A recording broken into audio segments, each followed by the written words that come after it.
Amados irmãos aqui presentes no Santuário da Vida, da Rede Vida de televisão, e todos os irmãos que nos acompanham pelos mais diversos meios de transmissão esta Santa Missa. Estamos prestes a encerrar o tempo pascal, este tempo litúrgico forte e tão significativo para a Igreja, pois, tendo o Senhor vencido a morte, Deus Pai nos permite ainda tempo suficiente de convivência com o Cristo ressuscitado. Outrora, os discípulos de ontem com o Senhor que manifestou-se verdadeiramente a Ele, hoje para todos nós, a Igreja, na palavra, na Eucaristia e na comunidade reunida, para sanar todas as dúvidas sobre a ressurreição de Cristo e para a solidificação na fé em Cristo, a verdadeira fé, a única que salva. Irmãos, prestes a concluir este tempo, logo celebraremos a Ascensão do Senhor, mais adiante Pentecostes. O Senhor está num contexto de despedida e imaginem vocês os sentimentos que habitavam os corações dos discípulos. No domingo passado, o Senhor disse para terem fé em Deus, para terem fé nele e não permitir que de forma alguma os corações dos discípulos venham a se perturbarem com os acontecimentos eminentes. De fato, todos que deixaram o mundo para seguir a Cristo, ao saber que Cristo então estava prestes a entregar a sua vida, e isto era necessário para cumprir com sua missão e voltar ao Pai, só podiam sentir-se sozinhos neste mundo. Assim o Senhor que os consolou com a vitória sobre a morte, o Senhor que os consolou com a sua presença e todas as vezes que manifestou-se a eles, celebrou com eles a vitória em ceia pascal, hoje os consola com a promessa do Espírito Santo, o defensor, aquele que vem para unir definitivamente o Senhor, o fiel e o próprio Deus, a Trindade e a humanidade, que são assim verdadeiramente religadas pela ação de Cristo. E tudo se concretiza com o Espírito Santo que vem, que cria comunhão com o Senhor. E o Senhor que está com o Pai nos acolhe de tal maneira que o amor que o Pai tem pelo Filho é o amor que o Pai tem por todos os filhos feitos no santo batismo.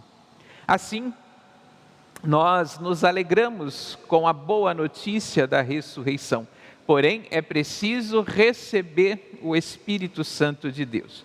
Na primeira leitura dos Atos dos Apóstolos, por volta do ano 35, Filipe vai para Samaria depois da morte de Estevão, porque a comunidade não aceita que a morte de Estevão fique por aquilo mesmo. Eles querem ir além fronteiras para levar a boa notícia da ressurreição de Cristo.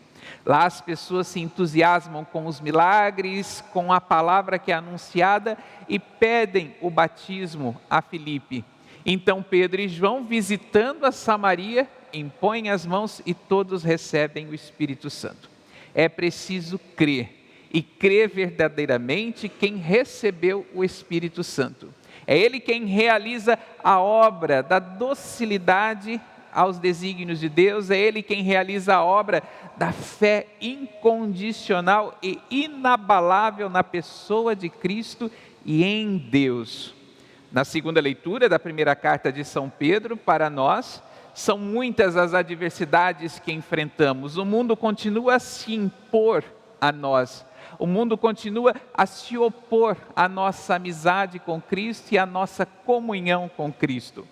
Assim, é preciso o Espírito Santo para nos cristificar. O defensor que outrora estava sobre a terra deserta e vazia, e quando Deus disse, faça-se, fez todas as coisas pela vontade de Deus, hoje vem sobre nós, nos cristifica, nos une ao Cristo para habitar em nós os mesmos sentimentos de Cristo, para habitarem em nós os mesmos desejos de Cristo e suportarmos todas as adversidades, tal e qual nosso Senhor Jesus Cristo suportou até as últimas consequências, até a vida dada na cruz para honrar a Deus e para a nossa salvação. Assim, o Evangelho apresenta exigências para esta vivência de fé e para receber a graça. Primeiramente, amar o Senhor. O amor a Jesus Cristo deve ser incondicional. Guardar os mandamentos do Senhor, fidelidade e obediência. Se foi pela desobediência de nossos pais que nossa humanidade foi arruinada, é pela obediência de Cristo que nós somos salvos. Então devemos perseverar na obediência e na fidelidade. Assim, por fim, a comunhão com Cristo, na Eucaristia. A comunhão com Cristo para sermos nutridos da verdadeira vida. E em comunhão com Cristo, estaremos em comunhão com o Pai. Louvado seja nosso Senhor Jesus Cristo, para sempre seja louvado. Este programa tem o apoio dos nossos benfeitores. Seja você também um benfeitor evangelizando conosco. Ligue 0 operadora 11 4200 8080.